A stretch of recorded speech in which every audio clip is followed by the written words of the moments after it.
ಉತ್ತಮ. ಅದೇನೂ ಇರಲಿ, ಕತ್ತಿ ಮತ್ತು ನಮ್ಮ ಜಾರಕಿಹೊಳಿ ಸಹೋದರರ ಮೇಲೆ ಇವತ್ತು ಭಾಳ ರೆಸ್ಪಾನ್ಸಿಬಿಲಿಟಿ ಅದ ರೈತರ ಬಗ್ಗೆ.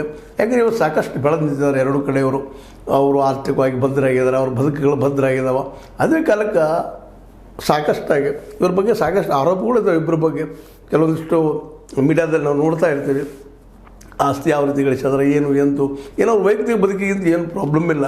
ರೈತರಿಗೆ ಈ ಸಲವಾದರೂ ಈ ಒಂದು ಲಾಭದ ದಿಶೆಯಲ್ಲಿ ಹೀರಾ ಶುಗರ್ ಮಾಡಲಿ, ಅದೇ ಕಾಲಕ್ಕೆ ನಮ್ಮ ಗಣಪನ ಶುಗರ್ ಫ್ಯಾಕ್ಟ್ರಿಲ್ಲೂ ಆಗಲಿ ಅಂತ ರೈತರ ಜೊತೆಯಲ್ಲಿ ಕಾರ್ಮಿಕರು ಅಲ್ಲಿ ದುಡಿಯುವಂಥ ವರ್ಗ ನೆಮ್ಮದಿರುವಂಥ ಒಂದು ವ್ಯವಸ್ಥೆಯನ್ನು ಇವರು ತರುವಂಥವರಾದ್ರೆ ನಿಶ್ಚಿತವಾಗಿಯೂ ಇದು ಇಬ್ಬರಿಗೂ ಆಗುವಂಥ ಗೆಲುವು ಅಂಥದ್ದು. ಇಲ್ಲಾಂದ್ರೆ ಇಬ್ಬರು ಸೋತಂಗನ. ಒಂದು ಕಡೆ ಹೀರಾ ನಿಧಾನಕ್ಕದು ದಿನದಿಂದ ದಿನಕ್ಕೆ ಸಾಲ ಸುಳಿಲಿ ಸಿಗ್ತಾ ಇದೆ.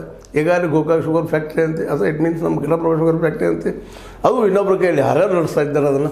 ಅದರಿಂದಾಗಿ ಅವ್ರು ಲಾಭಕ್ಕಾಗಿ ಅವ್ರು ನಡೆಸ್ತಾ ಇರ್ತಾರೆ. ಒಂದು ರೀತಿ ಓಪನ್ ಮಾರ್ಕೆಟ್ ಇದ್ದಂಗೆ ಆಗಿ ಹೋಗ್ಬಿಟ್ಟದು. ಆದರೆ ಹೀಗಾಗಿ ರೈತರಿಗೆ ಸರಿಯಾದ ಮಾರ್ಕೆಟ್ ಸಿಗ್ತಾಯಿಲ್ಲ, ಸರಿಯಾದ ಬಿಲ್ ಸಿಗ್ತಾಯಿಲ್ಲ ಎರಡೂ ಫ್ಯಾಕ್ಟ್ರಿಗಳಲ್ಲೇ. ಮತ್ತು ಅದ್ರ ಜೊತೆ ನಿಪ್ಪಾಣಿ ಬಗ್ಗೆ ಈಗ ಟೀಕೆಗಳು ಬರ್ತಾ ಇದ್ದಾವೆ. ಅದು 1,100 ಕೋಟಿ ರೂಪಾಯಿ ಸಾಲದಲ್ಲಿ ಒಂದು ಆರೋಪಗಳಿದ್ದಾವೆ. ಇವೆಲ್ಲನೂ ನೋಡಿದಾಗ ಮತ್ತು ಅದೇ ಕಾಲಕ್ಕೆ ಸೌಭಾಗ್ಯ ಫ್ಯಾಕ್ಟ್ರಿ ಬಗ್ಗೆ ಆಗಿರ್ಬೋದು, ಇವೆಲ್ಲನೂ ನೀವು ನಡೆಸ್ತಾ ಇದ್ದೀರಿ.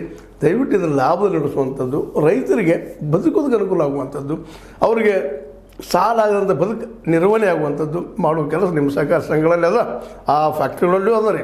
ಆದರೆ ಅದರಲ್ಲಿ ಮ್ಯಾಕ್ಸಿಮಮ್ ಲಾಭ ತೆಗೆದುಕೊಳ್ಳಾರ್ದು ಅದು ರೈತರಿಗೆ ಆಗುವಂಥ ಕೆಲಸ ಮಾಡಿದರೆ ನಿಶ್ಚಿತವಾಗಿಯೂ ಇಬ್ಬರು ಇತಿಹಾಸ ಉಳಿತಾರೆ. ಎರಡೂ ಬಣದವರು, ಜೊಲ್ಲೆ ಅವ್ರದ್ದಾಗಿರ್ಬೋದು, ನಮ್ಮ